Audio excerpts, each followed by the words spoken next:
যতই আমি এই রেসিপিটা রান্না করি না কেন, মায়ের হাতের ওই স্বাদটাই আলাদা। ছোটবেলা থেকে মায়ের হাতেই খুব কম মশলা দিয়ে খাসির মাংসের পাতলা ঝোল আলু দিয়ে খেয়ে এসেছি, যেটা ভীষণ ভালো লাগে। আর আমিও করি, কিন্তু ওরকম মায়ের হাতের স্বাদটা হয় না। গুড মর্নিং, আমি সুমনস রান্নাবান্নায় আপনাদের সবাইকে ওয়েলকাম। আমি কিছু পেঁয়াজ কেটে নিয়েছি, এবার আলুগুলো কেটে ধুয়ে নিয়েছি, রসুন আদা এগুলো সব কেটে ধুয়ে রেখেছি মিক্সারের জারে।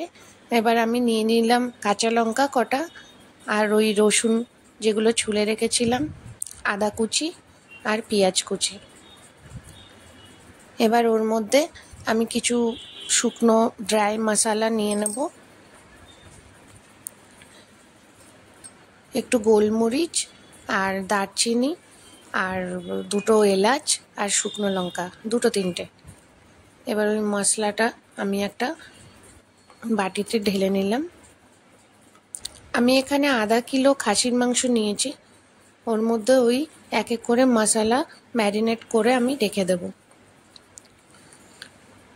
ওই যে গ্রাইন্ডিং করলাম যে মশলাটা, ওটা দিলাম। এবার আমি 1 চামচ ওর মধ্যে ধনের গুঁড়ো দেব।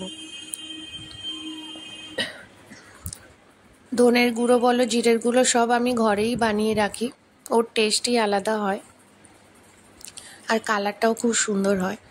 জিরের গুঁড়ো 1 চামচ দিয়ে দিলাম। এবার লাল লঙ্কার গুঁড়ো, যেটা ড্রাই যে শুকনো লঙ্কা হয়, ওটা আমি রোদে শুকিয়ে গুঁড়ো করে রাখি, ওর টেস্টও আলাদা। এবার 1 চামচ নুন দিলাম, 1 চামচ হলুদ দিলাম, তারপর একটু সর্ষের তেল দিয়ে দিলাম। এবার সবগুলোকে একটু মেখে মাংসর সাথে মশলাগুলো 1 ঘন্টার জন্য আমি রেখে দেব। এবার আলাদা একটা কড়াইতে আমি কিছু আলুগুলো ভেজে নেব, যেগুলো কেটে রেখেছিলাম।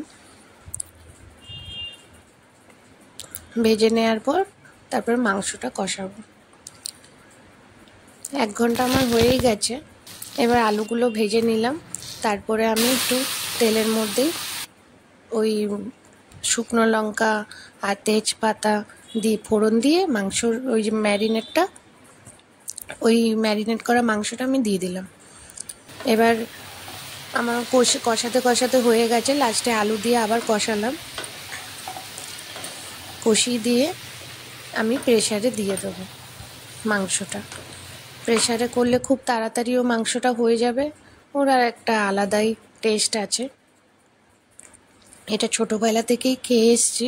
প্রেসার কুকারে মাংস মা কবেও কড়াইতে রান্না করেনি, প্রেসারেই আমরা খেয়ে এসেছি, আর খুব নরম হয় মাংসটা।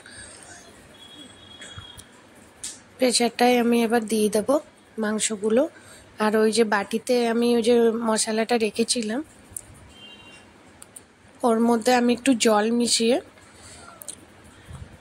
এবার কড়াইতে দিয়ে ওই যে মাংস যেটাই রান্না করলাম ওই কড়াইতে দিয়ে আমি একটু গরম করে নেব জলটা, হালকা গরম করে। এবার আমি জলটা প্রেসার কুকারে দিয়ে দেব। এবার নুন স্বাদ অনুসারে দেবে, এর মধ্যে যদি একটু নুন লাগে দিয়ে প্রেসার কুকারের ঢাকনা দিয়ে মিডিয়াম ফ্লেমে বসিয়ে দেবে।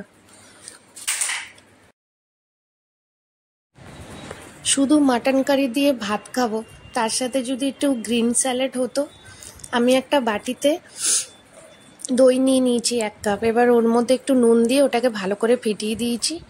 কিছু শসা কুচি আর টমেটো আর ধনেপাতা আর ওর মধ্যে পুদিনা পাতাও মিক্স করে কেটেছি। এবার শুকনো লঙ্কা কাঁচা লঙ্কা আর একটু পেঁয়াজ কুচি নিয়েছি। এবার ওগুলো সব মিশিয়ে দইয়ের মধ্যে ওপর দিয়ে কাঁচা লঙ্কা দিয়ে দিলাম। ঘরে কোনো যদি বাচ্চা থাকে তো প্রথমে আমি ওর জন্যই কাঁচা লঙ্কাটা ওপরে দিয়েছি, আমি পরে ওটা আমি মেখে নেব। আমার ছেলেও এই গ্রিন স্যালাডটা খায়, মুখে যদি কাঁচা লঙ্কাটা পরে ভীষণ ঝাল লাগবে বলবে।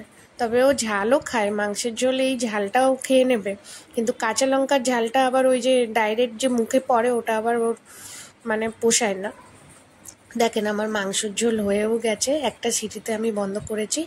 কি সুন্দর কালার হয়েছে দেখেন, কোনো টমেটো, দই বা কাশ্মীরি রেড চিলি পাউডার কোনো কিছুই আমি কিন্তু ইউজ করিনি। আপনারা তো সবই দেখলেন। খুব সাধারণ কম মশলা দিয়ে এই ঝোলটা শরীরের জন্য খুবই ভালো, পাতলা মাটনের ঝোল। আপনারাও ট্রাই করবেন। নমস্কার, সবাই ভালো থাকবেন।